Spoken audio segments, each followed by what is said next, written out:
Assalamualaikum teman-teman. Sore ini di hari Jumat kita ketemu kembali di Terminal Kampung Rambutan. Setelah sekitar 10 menit naik angkot nomor 40 jurusan Pondok Gede Kampung Rambutan, kita turun di terminal dalam kota. Nah, kita langsung nyebrang saja ke arah jalur busway di sana ya. Kalau kita ke kiri sih langsung masuk di pemberangkatan akap. Cuma nanti banyak orang yang meminta kita untuk ikut di armadanya, jadi menawarkan banyak pilihan ya dengan berbagai cara ya. Dan yang kedua, kita mesti bayar peron. Peronnya itu murah, cuma malesnya itu kalau kita lagi nggak bawa receh gitu ya, harus nunggu di kasih kembalian. Dan pasti selama itu ada bujuk rayu untuk ikut di bis yang akan ke arah Jawa Tengah. Nah, ini ada jalan kecil di sini. Ini langsung menuju ke pintu keluar. Nah, di sana. Di sini tidak ada karcis retribusi ya, karena ini pintu keluar dan kita bisa melihat dari kejauhan bis apa saja sih yang sudah siap untuk diberangkatkan atau yang sudah masuk di jalur. Dulu jalur ini luas sekali ya, karena semuanya dibuka, tapi sekarang hanya cukup satu bis. Jadi sebagian dari ruas ini dipakai untuk parkir kendaraan. Nah, di depan kita itu sudah ada Gapuraning Rahayu, yang di sebelah kanannya ada Seni Prima, kemudian ada MGI jurusan Bandung. Dan kita langsung masuk saja di R143. Itu yang pakai topi itu namanya Kang Entis. Nah, pas kita masuk ada Indoren yang keluar dari terminal Kampung Rambutan. Yang disusul di belakangnya ada SR Prima yang berjalan lambat menuju ke arah pintu keluar juga. Jangan lupa kalau mau naik bis, karena mungkin dari kantor pulang kantor langsung ke Kampung Rambutan dan belum makan, ya makanlah di sini ya. Ini ada lesehan nasi uduk 8 ribuan. Itu sudah nasi uduk, mie sama sepotong kecil telur dadar dan kerupuk. Tadi ada Pangandaran masuk R179 armada bantuan. Sedangkan di belakang ini ada R127 jurusan Wangon. Yang bertugas saat ini Budi Ojol.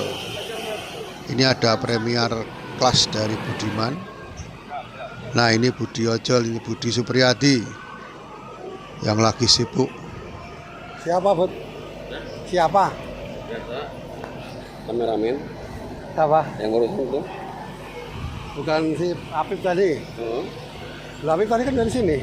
Iya, habis makan ini bangun. Orang mangkat, orang bangun. Suasana di Kampung Rambutan cukup ramai, walaupun penumpangnya tidak seramai dari suasana ruang tunggu ini. Untuk keberangkatan Gapuraning Rahayu Jumat ini ada 3 ya yang sore. Yang pertama R139 dengan sopir Kadarusman berangkat pukul 4 kurang, 4 sore kurang. Sedangkan kita di R143 ini berangkat dijadwalkan pukul 17.45, tetapi ini 17.30 kita sudah mulai keluar dari jalur. Ini adalah Pak Munir sebagai jurumudi, sedangkan sebagai komandan samping ini Kang Tis. Adzan maghrib kita memasuki tol arah Jatiasih. Cukup ramai ya teman-teman ya, kita lihat ini dari arah Simatupang.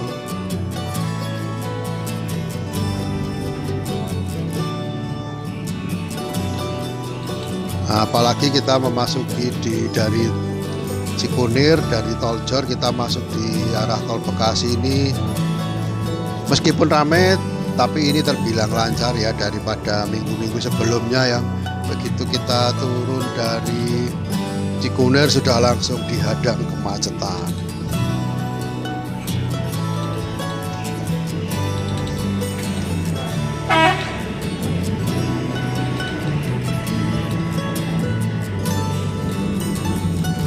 Seperti biasanya, karena saya sebagai penumpang kedua yang masuk di bis ya, penumpang pertama duduk di bangku kedua di seberang saya, ya alhamdulillah saya dapat hot seat dan satu kursi cadangan yang sering dipersiapkan buat saya untuk meliput dari depan biar tidak terhalang Bandung. Jadi ceritanya saya sering turun naik ya, duduk di atas, duduk di bawah. Kadang lagi duduk di atas minta sama Kang Entis duduk di bawah biar kita bisa ngobrol ya.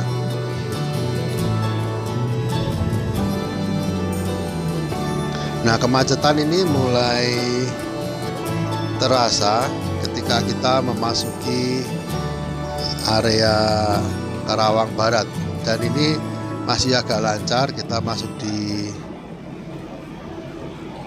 Cikarang ya, masih lancar, belum banyak kendaraan yang keluar. Di sisi lain memang Jumat ini ketika saya melintasi tol dari Setiatmo ke arah Taman Mini memang lumayan sepi ya teman-teman ya.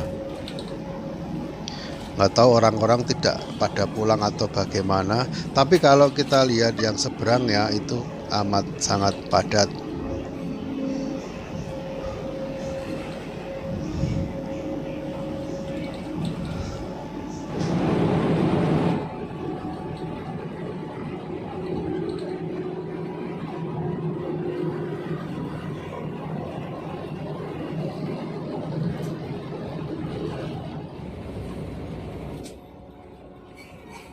Di tengah kepadatan ruas Karawang Barat Karawang Timur, saya ingat bahwa malam ini ada voli divisi utama Livoli ya yang diselenggarakan di Solo. Malam ini bertanding tim dari TNI AU melawan tim dari BJJ Berlian Bang Jateng dan dimenangkan oleh TNI AU. Sebelumnya Ganevo melawan Indomaret ya, dihajar habis. Ganevo yang berasal dari Jogja ini dihajar habis oleh Indomaret IDM yang digawangi oleh Dimas Saputra dan adiknya Bintang Saputra. Ini belum lagi pemain yang lain yang semesanya luar biasa. Di depan kita ada Damri, ini Damri unit yang paling bagus dan trayek paling panjang ya ini kalau di Jawa ya. Ini dari Jakarta menuju ke Surabaya.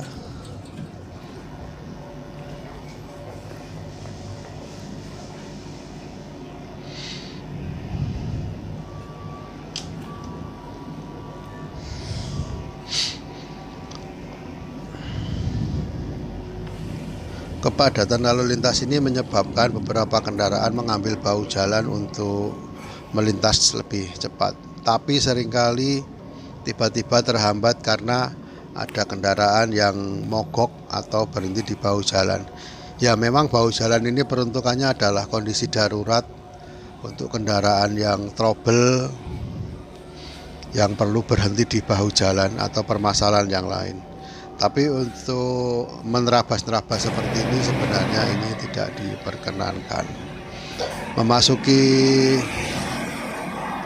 rumah makan Genah Rasa, saya nongkrong saja di depan ya, sambil nunggu keberangkatan, melihat lalu lalang bus. Dari ujung sana adalah lintasan atau rest area dari PO Budiman, dan ini adalah PO Budiman Pangandaran Bekasi, barusan lewat, disusul Pangandaran Depok.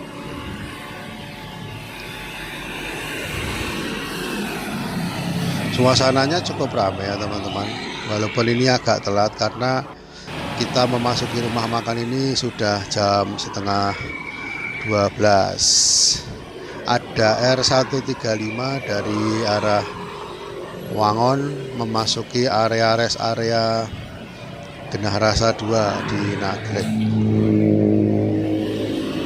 Saya kurang tahu ini sopirnya siapa, tapi sebelumnya yang nyetir ini adalah Pak Uus, dan kemudian ada Pak JJ dari R173, di mana R173 tengah memasuki rebody di karoseri.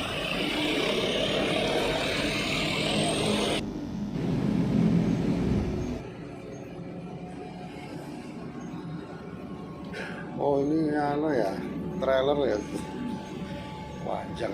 Sebuah trailer panjang membawa hebel di depan kita. Ini sangat susah untuk menyalip ya, kondisinya serba canggung.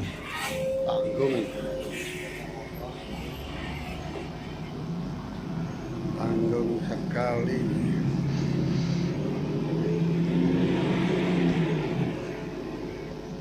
Memang dibutuhkan konsentrasi yang lebih kalau melintas di jalur selatan ini ya, karena selain tikungannya kelok-kelok, banyak trailer yang lewat, jadi harus penuh perhitungan dan berhati-hati.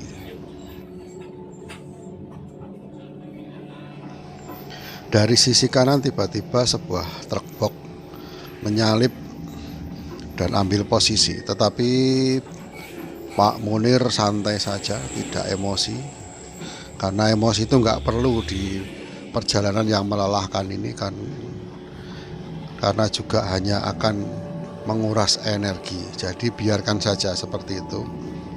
Siapa tahu dia malah bisa membuka jalan untuk menyalip kendaraan yang di depannya.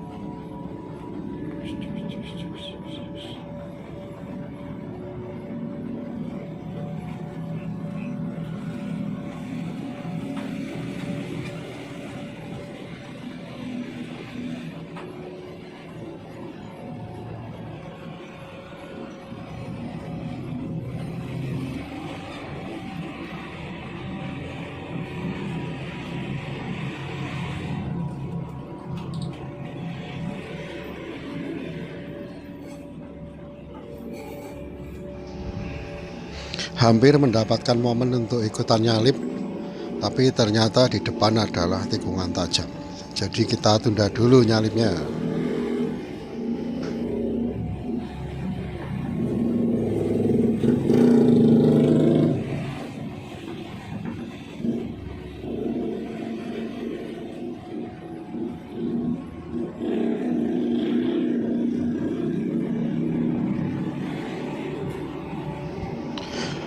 Momen kecil ini sebenarnya bisa digunakan untuk nyalip kalau yang dibawa adalah Hino ya. Tapi kalau Mercy nggak bisa, karena Mercy ini sistemnya sudah computerized, jadi tidak bisa buat dadakan-dadakan sebagaimana Hino RK8.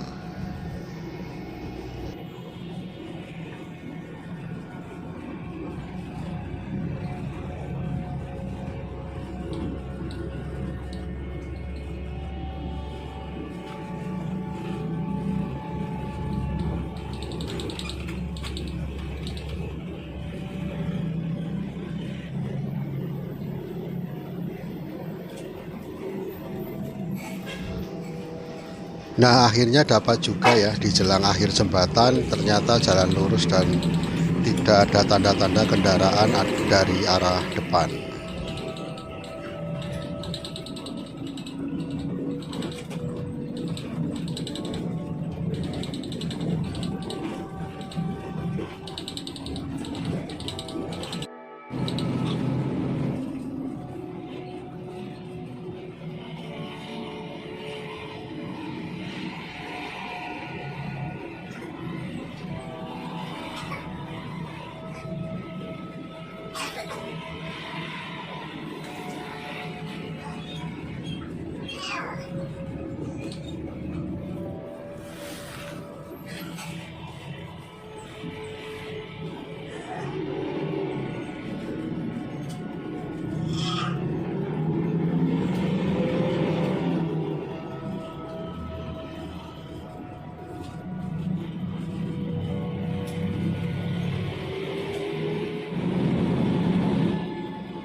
Selepas Malangbong menuju Gentong terdapat momen bagus di mana jalan kosong sehingga kita bisa ikut di belakangnya Jaya Langit untuk nyalip truk yang ada di depan kita.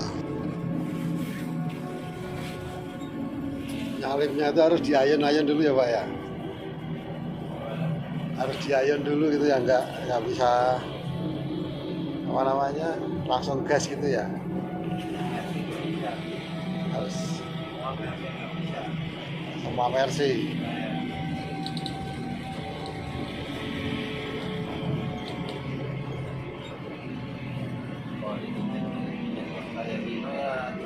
Jempol.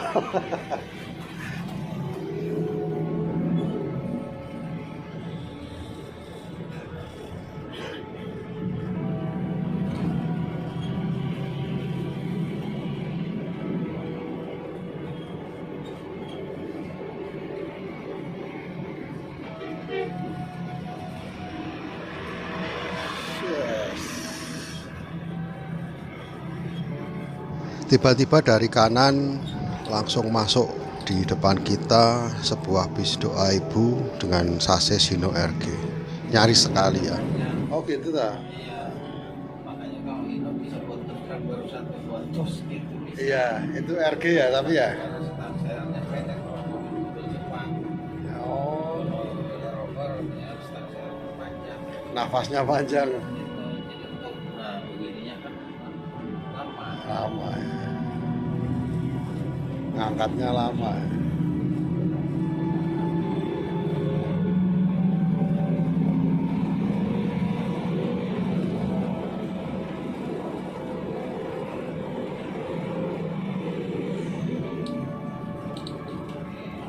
Tapi tenaganya ya beda ya Pak ya. Tenaganya beda ya sama Hino ya. Berbeda. Karena nanti ya kalau di jalan-jalan medan kayak gini mana nanti Kalau kalau trek datang kata iya tol itu ya.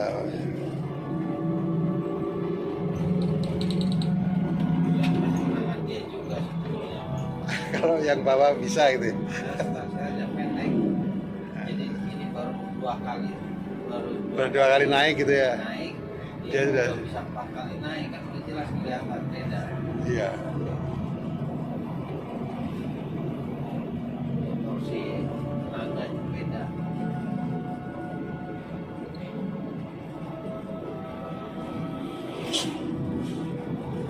Kenapa ya kok malah dibikin panjang gitu Pak ya? Sama pabriknya gitu loh.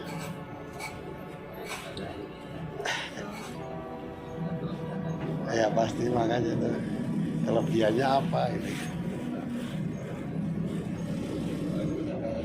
Selanjutnya Pak Munir cerita mengenai pengalamannya ketika beliau membawa Hino, di mana setengah 10 malam dari Kalideres, jam 7 pagi sudah sampai di Kebumen.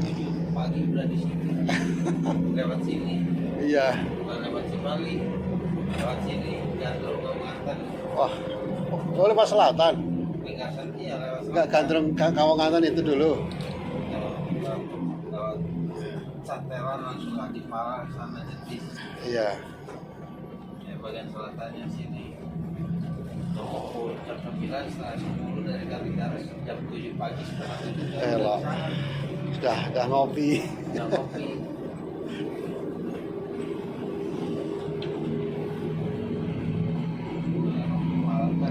Tapi apa benar memang karena perbedaan panjang seker ya, jadi tenaganya beda? Ini perlu diuji pembuktiannya. Ayo coba kita lihat perbandingannya ya antara Mercy dan Hino. Nah, dari tabel ini kita fokus di mesinnya ya. Sama-sama 4 langkah 6 silinder. Tapi untuk Hino RK isi silindernya 7.684 cc, sedangkan untuk Mercedes-Benz 6.374. Jadi selisihnya 1.310 cc lebih besar Hino daripada Mercedes-Benz. Kemudian jika dilihat dari perbandingan bore stroke-nya, Hino 112/130, Mercedes 102. Jadi untuk diameter dari Hino itu lebih besar ya, diameter sekernya. Selisihnya sekitar 10 mm. Kemudian dari sisi pembakaran, Hino ini sistemnya pakai Bosch pump, sedangkan Mercedes pakai MRS atau ECM dan PLD. Jadi Hino ini masih bersifat manual. Bosch pumpnya bisa diakali agar pembakarannya lebih besar dan tenaganya juga lebih besar, walaupun konsekuensinya menjadi lebih boros karena bukaan nozzle-nya menjadi lebih besar. Sedangkan Mercedes itu menggunakan pembakaran elektrik yang sistem pembakarannya ini diatur dengan ECM, Engine Control Management ya, dan itu seperti kalau mobil-mobil saat ini itu ECU. Jadi dengan ECU itu semuanya terkomputerisasi. Dampaknya adalah pembakarannya bisa disetting menjadi lebih efisien, lebih sempurna, sehingga emisi gas buangnya mengikuti standar Euro 3. Sedangkan RK ini pembakarannya karena pembakaran cepat, sehingga emisinya masih pada level Euro 2. Kebijakan saat ini pemerintah menerapkan untuk standar emisinya di Euro 3. Nah, seperti itu teman-teman ya, bedanya kenapa Mercedes-Benz ini nampaknya lambat kalau dipakai jalan, tidak sat-sat bat-bat gitu ya. Ya karena memang sistemnya beda dengan Hino. Terkecuali untuk Mercedes-Benz 1521 atau cooler itu masih pakai Bosch pump. Mirip dengan Hino. Ketinggalan, temennya ketinggalan itu. Jatuh kayaknya. Mogok baru, oh iya. Nah, harus.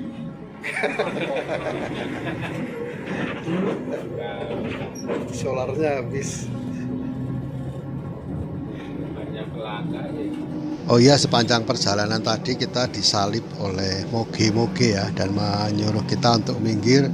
Bahkan dia di kanan sepertinya menantang mobil yang lawan arah. Tapi tiba-tiba semua berhenti karena ada salah satu yang trouble.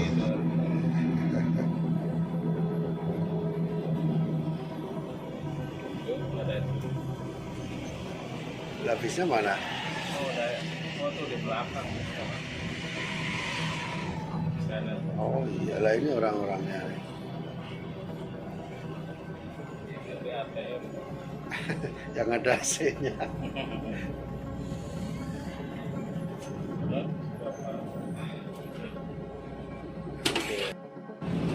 Oh ya teman-teman, ketika kami sampai di Lewo, ditelepon dari R139 yang berangkat jam 4 kurang seperempat ya, berangkat di pertama, yang ternyata mengalami trouble di SPBU Cihaur, semua lampunya mati. Jadi penumpang yang berjumlah 12 orang itu harus dipindah ke 143 yang kita naiki lagi. Memang R139 sebelumnya pernah trouble di area Magelang karena kerusakan sistem turbo. Nah, yang kedua trouble lagi di Kampung Rambutan. Sekarang trouble lagi di Cihaur. Mungkin harus istirahat dulu itu. Baik teman-teman, sepertinya kita cukupkan sampai di sini ya trip kita memasuki Jawa Tengah. Kita jumpa kapan-kapan. Salam.